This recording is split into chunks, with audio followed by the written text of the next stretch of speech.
Hi guys! Good morning sa inyong lahat. Welcome to Kotse Eskwela. Siyempre, magpapa-install ng tint si Kotse Eskwela dahil siyempre, bago ang sasakyan, kailangan magpa-tint. Hindi ko kinuha yung pre ng Ford kasi mas prefer ko yung nano ceramic tint. Kasi yun yung latest na tint ngayon na mas maganda raw yung heat rejection niya. And maganda rin siya sa gabi. Okay, isi-share ko yan sa inyo para makita nyo yung pagkabit dito sa Everest ko. Okay, papunta na kami ngayon sa Marikina. Samahan nyo si Kotse Eskwela. Okay, tara na. Hi guys, welcome to Kotse Eskwela. Hi, hello, andito na ngayon si Kotse Eskwela para magpatint ng nano ceramic tint dito kay Buds Accessories.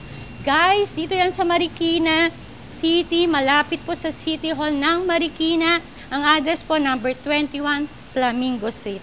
Ayan, dito po magpapatint ng nano ceramic si Kotse Eskwela. Ayan, nakaschedule po kami ngayon. Kaya waiting naman kami, pero i-share ko po sa inyo ang mga shade ng tint. Aakyat po tayo sa taas. Papakita ko po sa inyo yung mga elite, medium, dark, yan, etc. etc. Okay? And tawagan nyo lang po yung number na yan para magpa-schedule ng tint. And meron din po silang mga graphene ceramic coating. Iba-vlog ko rin yan. Siyempre, isa-isahin natin yan.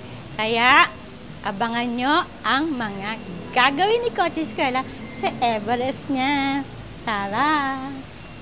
Guys, itutur ko kayo sa facilities ng Buds Accessories para makita nyo dahil dadalhin nyo ang baby nyo dito kay Buds. Guys, tignan nyo yung facilities nila. Kompleto po. Ayan, yan yung ceramic, nano ceramic coating nila. Ayan, itutur ko po kayo dyan. Dito po tinitint yung mga ceramic, nano ceramic. Nakaschedule po kami ngayon. Pero waiting pa kami. Guys, tignan nyo, naka-aircon sila. Sa aircon yung tinitint yung sasakyan. Ayan guys.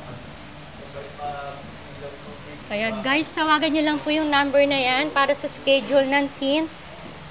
Dahil by appointment po, nakapila po kayo, schedule po kayo dyan. Tawagan nyo lang po yung number na yan. Hi guys! Papakilala ko po sa inyo ang owner ng Buds Accessories, si Sir Jegs. Sir Jegs, ano po yung mga services aside sa ceramic coating na binibigay ng Buds, Sir Jegs? So yun, so aside sa coating, yung aside sa tint, meron din kaming car accessories like mga busina, alarm, mga ilaw, headlight. Tapos meron din kaming change oil services. So nagki-clean din kami ng mga brakes. So parang detailing din meron din. Meron ding detailing which is kasama na rin sa coating. Then meron din kami bodyworks and paint. So gumagawa rin kami ng mga bangga, ganun, nagre-repainting services din. So in short, one-stop shop ang makikita nyo dito sa Buds Accessories. Yun yung goal namin din talaga. Yes, andito na lahat.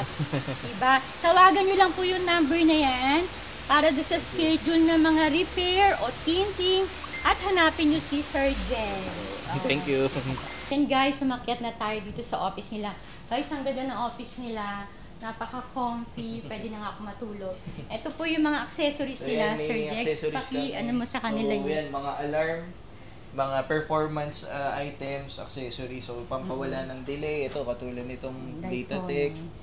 So, yan, mga anti-rat spray. So, minsan may mga client na syempre natitenga yung sasakyan nila, pagbalik nila, ngat-ngat na yung mga wires. So, ito. Effective yan, sir? Yes po, yes po.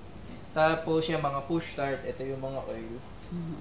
Yan, mga oil gamit filter. nila, Motul. Motul yung brand. Yung mga busina. So, syempre, aside dyan, syempre, mostly pang boys. Kasi nga, kotse. Meron din kaming mga pang girls. So, may mga pampaganda rin, may mga bags. Ayan, pang bleaching, so, mga yan. glutatayon, Yan, meron din kami dito. So, in case may kasama kayo, kasama yung asawa nyo. Yes po, from Thailand. Yes. So, nag-aantay sila, pwede silang mamili dyan. Kulang na lang espasyo. So yun nga, habang nag-aantay, so side sa yun, air-conditioned yung waiting room, yan, pwede Ayan. maglaro yung mga Kung may kids. mag-aantay, yan, oo, pwede ayan. mag-arcade dito. May arcade. O diba guys, hindi kayo maboboring dito sa buds. Kasi And- mga matagal din yung pagtitint Oo, eh. mga 3 hours sir. Hindi, 3 to 4 hours 3 to 4 din. hours. And then, sir, yung mga shade ng tint? Ito po, so yung mga shade ng tint sa Ayan. X-Films. So X-Films lang po yung binibenta naming brand. So manufactured po siya sa Singapore. So again, manufactured, hindi siya distributed. So only manufactured lang siya sa Singapore. Tapos yun nga, dalawang klase siya. Merong elite at merong premium. So main difference nung dalawa is yung premium is 12 years yung warranty, tapos 99% yung heat rejection. While yung on the other hand, yung premium, 95% yung heat rejection niya, tapos 5 years yung warranty. So yung coverage kasi ng warranty is all about fading. So ibig sabihin, kunwari, super dark yung pinakabit mo, and then within those years, kunwari parang nag-fade siya, naging medium dark, palit yun, walang bayad, as long as covered siya ng warranty. So paano mo malalaman nag-fade? Siyempre una, may kita mo sa mata na parang nagiging transparent siya. Pangalawa, when in doubt, merong mga meter na pang-check ng film. So may kita mo kung nag-fade na siya dun sa yung tint. So once proven na faded, papalitan yun. Walang charge. Okay, so sa heat rejection naman, so malaking bagay din yung 99% saka 95%. Pero yun nga lang, keep in mind na hindi porket, kunwari 99% yung heat rejection, may mga clients kasi na ini-expect nila na pag binilad nila sa araw yung sasakyan, mawawala na yung init, which is impossible. So, the tint only works while driving. So, nafe-filter niya yung init. Yun. Kung kumpara mo dun sa mga lumang tint, talagang ang purpose niya lang is to add privacy. Pero pag nasa loob ka, mainit pa din. Ayun. So, ito, may mga sample dito, which is makikita mo rin. So, pagdating ng clients, usually, meron kaming demonstration para makapamili sila at matulungan namin sila makadecide kung ano yung best shade para sa kanila. Okay. So, yun. Ito, medyo, yun nga, hindi lahat ng shop ginagawa to na tinutulungan yung kliyente mamili. Kumbaga, pagdating lang ng kliyente, super dark, okay na yan. Medium dark, okay na yan. So, dito talagang ini-explain namin maigi lahat ng questions, kinikater namin. So, ito, para ma-prove kung ano yung difference nung sa heat rejection. So, itong ilaw na to, nagpo-produce yan ng init. Ito namang meter na to, mini-measure niya yung heat, tapos nagpapakita siya ng numbers. The higher the value, mas mainit, ibig sabihin. So, makikita nyo dyan, 5,000. Walang tint, walang glass. So, mari, yan na yung peak ng init niya. So, sa premium muna tayo, makikita nyo dito, ito yung premium na light dark. So, again, ito, 95% yung heat rejection. Makikita dito, yung sinasabing 95. So, makikita nyo from 5,000, 200 na lang. Yan, no? About 95% yung nabawas no, na init. So, pag pinakiramdaman mo yan, bawas na talaga siya. Lalo na dun sa Elite. So, yung Elite, ito, same shade, light dark din. Pero, makikita mo rin dito yung 99%. Sinasabi yan, 99%. So, 39 na lang. So, makita mo, bawas yung init.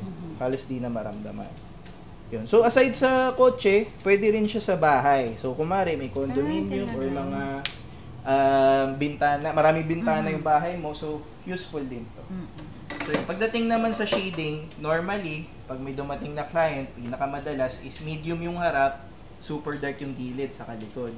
So, it may vary, depende dun sa driver. So, kumari yung driver, malabo yung mata, madalas sa probinsya, ginagawa niyang medium yung two front doors. So, pwede yun. Any shade yung price namin dito sa X-Films. So, car at saka SUV, same ang price? Yes, SUV, sedan, yan. Depende sa vehicle size. Sa van naman? Sa van, ang price dun sa premium is 8,500. Okay. Yung sa Elite is 11,000. So, yun. Pag yung mga van, yung pinaka-highest na price. Okay. Guys, bibigyan kayong discount. Walang problema kung ano. Kailangan. Pero subscribe. Kailangan nakasubscribe. Pag hindi nakita ni Sir Jex, walang discount. Okay? Ayun. Si Joyce na tatawa. Okay? Kaya andyan po yung number na yan. Tawagan nyo lang po para sa schedule ng tint, at saka ng coating, ceramic coating, i-inform po kayo ni Sir Jegs regarding sa mga shade at mga coating na etc.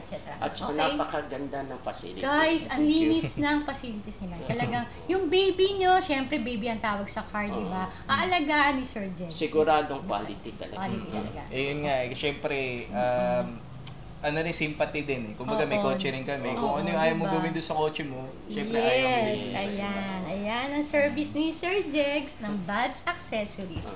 Okay? Kasama na yan, libre na yung pagtanggal ng lumang tint. Yes, kung may tint po, sila na pong bahala doon. Tatanggalin free nila of yan. charge. Free of charge, wala pong Ayun nga, madalas yun, maraming tanong. Yun nga, sa pagtanggal ng tint, lalo na yung defogger. So, paano yung defogger, sir? May iingatan ba? Yes.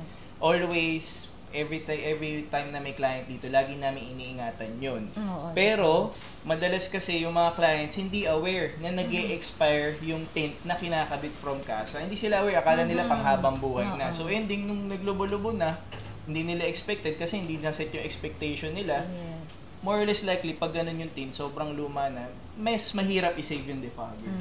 So, parang nagdikit na. dumikit na ng sobra. So, syempre, hindi mo naman pwedeng baklasin yun, tas hindi gamitan ng cutter para matanggal yung adhesive. So, doon na siya masisira, yung defogger. Pero yun nga, i-assist namin dito, kapag masisira na siya, hindi muna namin gagalawin. Sasabihin yung kliyente, kapag go siya, go siya. Pero yun nga, madalas sasabihin nila, hindi, dadaling ko muna sa kasa, papatanggal ko yung defogger. Pero hindi sila aware. Same result lang yun. Kasi nga, expired na yung tint. Wala nang choice. Ayun. So, bahala na si Sir Jegs dyan sa kotse nyo. Okay, guys, tawagin nyo lang po yung number na yan para sa schedule. Siyempre, subscribe muna bago pumunta kay Sir Jegs. Okay? Para sa discount. Sa discount din, di ba? Tint kasi muna eh. So, yung coating, ayun, sa next vlog po yung coating, papakita ko sa inyo. I-share niya lahat din ng mga layer something, mga ganun, di ba? Mga tanong. Ngayon, maraming mga tanong dyan sa tint. So, ano ba yung kaibahan ng kumari? X-film ceramic tint versus nano ceramic tint? Pero pwede rin kayo mag-comment dyan. Mga and questions. then, kaya tawagan niyo po si Sir Jegs. Pwede po. Para ma-inform ko kayo sa mga concern niyo. Okay? Hanggang sa susunod. Pero hindi. Papakita ko pa rin sa inyo yung pag-tint ng sasakyan ko. Okay? Abangan.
Guys, ang daming nakaabang na 14th pa yan for service ng Buds Accessories. Kaya pumila na kayo, magpa-appointment na kayo dyan sa number na yan, okay?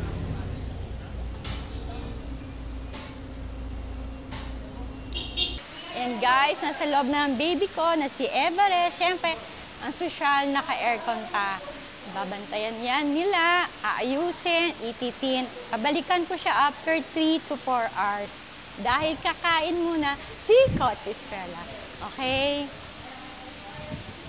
Ayan guys, tapos na si Everest ko na tint na ng ceramic. Pero guys, tignan nyo, yung may-ari ang nagpupunas ng kotse ko. O diba, saan ka pa? Si Sir Jegs ang nagpupunas. Ayan guys, kaya tawagan nyo po ako sa number na yan. Ayan po yung number ni Sir Jegs para sa appointment yun ng ceramic nano coating. Okay, sa susunod po, yung graphene, tama Sir Jegs, graphene coating.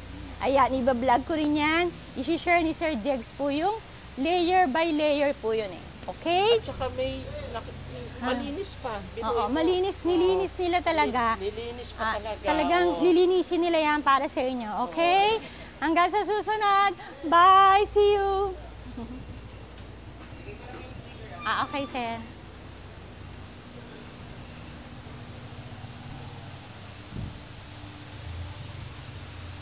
Ang cute.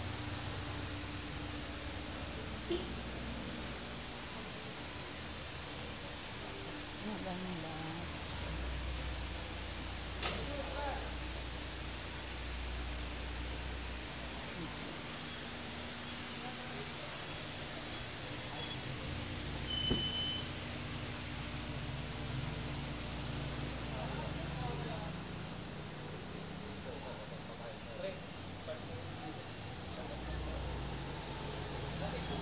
Guys, ito ang linaw ng labas. Gabi na, it's already 7:45 in the evening.